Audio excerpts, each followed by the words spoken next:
সরকারি চাকরিজীবীদের জন্য আসছে নবম পে স্কেল, কিন্তু আপনি কি জানেন এই নতুন বেতন কাঠামো কিভাবে আপনার এলাকার ছোট ব্যবসা বা স্থানীয় বাজারের মোড় ঘুরিয়ে দিতে পারে? ৩৫,০০০ কোটি টাকার বাড়তি প্রবাহ কি কেবল কর্মচারীদের লাভ, নাকি ব্যবসায়ীদের জন্য এক বিশাল সুযোগ? বর্তমানে উচ্চ মূল্যস্ফীতি আর জীবনযাত্রার ব্যয় নিয়ে আমরা সবাই হিমশিম খাচ্ছি। এই কঠিন সময়ে সরকারি চাকরিজীবী ও পেনশনভোগীদের জন্য এক বড় সুখবর নিয়ে আসছে নবম পে স্কেল।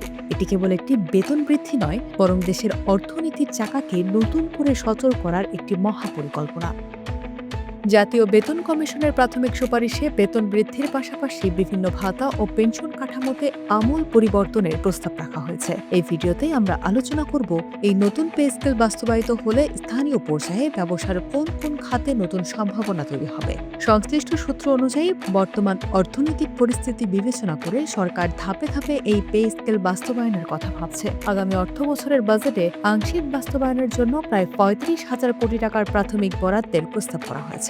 যদিও পূর্ণাঙ্গ বাস্তবায়ন ২০২৮ থেকে ২৯ অর্থ বছরের আগে সম্পন্ন হওয়া কঠিন, তবুও এই বিশাল অঙ্কের টাকা যখন সরকারি কর্মচারীদের হাতে পৌঁছাবে তখন বাজারে এর এক বিশাল প্রভাব পড়বে। বিশেষ করে মধ্যবিত্ত ও নিম্ন মধ্যবিত্ত পরিবারের ক্রয় ক্ষমতা এক লাফে অনেকটা বেড়ে যাবে। প্রস্তাবিত পে স্কেলে কয়েকটি বিশেষ ভাতার দিকে নজর দিলে স্থানীয় ব্যবসার সম্ভাবনা পরিষ্কার হয়ে যায়। প্রথমেই ধরুন বৈশাখী ভাতা। এটি ২০% থেকে বাড়িয়ে ৫০% করার প্রস্তাব করা হয়েছে। এর মানে হলো প্রতি বছর বৈশাখী মেলা এবং দেশি পোশাক ও খাবারের স্থানীয় বাজারে কয়েক গুণ বেশি টাকার লেনদেন হবে।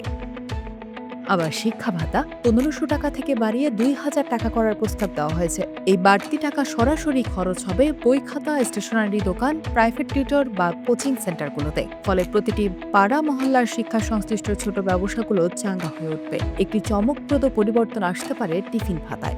১১ থেকে ২০তম গ্রেডের কর্মচারীদের জন্য এটি ২০০ টাকা থেকে বাড়িয়ে ১,০০০ টাকা করার সুপারিশ রয়েছে। এর বিশাল ব্যবধানের কারণে কর্মস্থল সংলগ্ন ছোট হোটেল, ক্যাফে বা স্ন্যাক্স সবগুলোর বিক্রি নাটকীয়ভাবে বাড়বে। যখন একজন কর্মচারী প্রতিদিনের নাস্তার জন্য বাড়তি বাজেট পাবেন, তখন তিনি স্থানীয় মানের খাবারের দোকানের দিকেই ঝুঁকবেন। ফলে অফিস এলাকাগুলোর ক্ষুদ্র খাদ্য উদ্যোক্তাদের জন্য এটি একটি সুবর্ণ সুযোগ।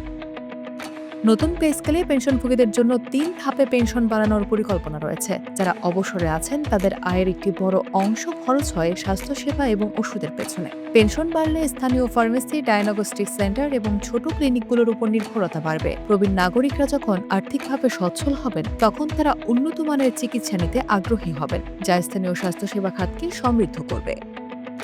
চাকরিজীবীদের হাতে যখন বড় অঙ্কের বেতন বা এরিয়ার টাকা আসে, তাদের প্রথম ঝোঁক থাকে নিজের থাকার জায়গাটি মেরামত করা বা ছোট কোনো জমি কেনা। এর ফলে গ্রাম বা ছোট শহরগুলোতে নির্মাণ সামগ্রীর ব্যবসা, যেমন রড, সিমেন্ট এবং হার্ডওয়্যার দোকানের বিক্রি বাড়বে। গ্রামীণ বা মফস্বল এলাকার রিয়েল এস্টেট ব্যবসায়ীরা এই নতুন ক্যাশ ফ্লো থেকে বড় ধরনের সুবিধা পেতে পারেন। তবে মুদ্রাস্ফীতির ঝুঁকিকে উড়িয়ে দেওয়া যায় না।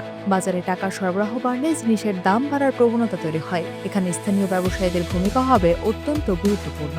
ব্যবসায়ীরা যদি কেবল দাম না বাড়িয়ে পণ্যের ভ্যালু বা মান বৃদ্ধি করেন, তবেই তারা দীর্ঘমেয়াদে লাভবান হবেন। কারণ মানুষের হাতে টাকা থাকলে তারা সস্তা জিনিসের চেয়ে ভালো মানের সেবা বা পণ্য বেশি খোঁজেন। সবশেষে বলা যায়, নবম পে স্কেল কেবল সরকারি কর্মচারীদের ব্যক্তিগত লাভ নয়, এটি একটি চেইন রিঅ্যাকশন বা শৃঙ্খল প্রতিক্রিয়ার মতো।